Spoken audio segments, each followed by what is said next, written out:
Là, tu vois, tu fais un truc tranquille, quoi. Tu prends du plaisir à réparer tes trucs. Après, là, t'arrives, là, ta femme me fait: ah, c'est toi qui as réparé là, toi. Ouais, c'est moi, bébé. Et là, la puissance du mal, mon pote.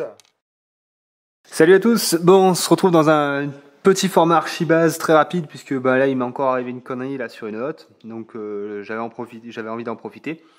Donc bon bah, vous savez que sur cette chaîne la première chose dont on fait la promotion c'est la compétence, la polyvalence. Et ça on le dit souvent, en autonomie ce qu'on cherche c'est avoir un maximum de savoir-faire pour se sortir de toutes les situations possibles et inimaginables. Donc, moi, je vous propose de commencer dès maintenant, à vous occuper vous-même de vos problèmes. Donc là, par exemple, plutôt que de faire appel aux petits vendeurs d'arty là qui échangent et reprend le matériel, on commence à le démonter. On regarde un peu ce qui se passe dedans et puis on essaye de comprendre, de réfléchir. Puis au final, on trouvera forcément la solution, on trouvera forcément la pièce, puisqu'en plus aujourd'hui avec l'heure d'Internet, vous trouvez toutes les pièces à moindre coût et vous pourrez vous dépanner, faire de grosses économies, limiter vos déchets et en même temps vous former sur de nombreux sujets, quoi, parce qu'il n'y a que comme ça qu'on apprend, c'est en faisant et en faisant de choses nouvelles. Si on passe son temps à fuir les problèmes au lieu de les régler soi-même, on n'apprend rien. Voilà, donc là on me voit opérer sur une hotte. Alors le problème qu'elle avait c'était l'espèce d'hélice en fait là l'hélice elle avait des pales qui étaient cassées et de ce fait là elle tremblait dans tous les sens. Donc du coup je l'ai démonté, j'ai échangé ces pales par de nouvelles et puis je l'ai de nouveau installé et ça fonctionnait très bien.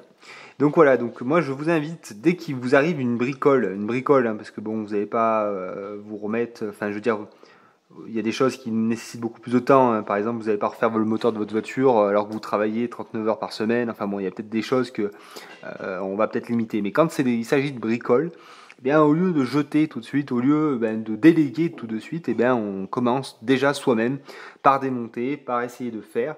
Et ce, et d'ailleurs surtout sur les choses que vous utilisez au quotidien. C'est bien de savoir comme le principe de fonctionnement d'un moteur à explosion. C'est bien aussi de savoir le principe de fonctionnement d'un moteur électrique et de l'électricité en général, de reprendre en fait la connaissance, comment ça marche, quoi. Comment est-ce que ça marche tout ce que j'utilise, comment est-ce que ça marche Internet, comment est-ce que ça marche la lumière quand j'appuie sur le bouton. C'est pas magique, alors comment ça marche? Il faut être curieux, il faut vraiment être curieux, et ça va faire que vous allez vous dépanner de plus en plus, vous allez reprendre le contrôle de votre quotidien, et comme toujours, je le dis toujours, ça, voilà. Voilà, donc maintenant, on a fini de réparer notre petit engin. Donc tu vois que tout se fait facilement et tout se ressemble. C'est-à-dire que ce genre de moteur avec condensateur, tu as sur la plupart des bécanes électriques. Donc n'hésite pas à démonter, à fouiller, à chercher les vues éclatées, les pièces, etc. Répare tout, ça évite de jeter. Et puis en plus, ça te forme. Voilà, et si tout le monde fait ça, je peux vous garantir que les déchetteries elles vont se vider, quoi. Là, il n'y a pas longtemps, j'ai récupéré un néon nickel tout neuf. Là, le mec qui balance ça, faut être fou. Arrêtez de jeter, réparez. Je vous fais plein de bisous, petit lapin. À la prochaine.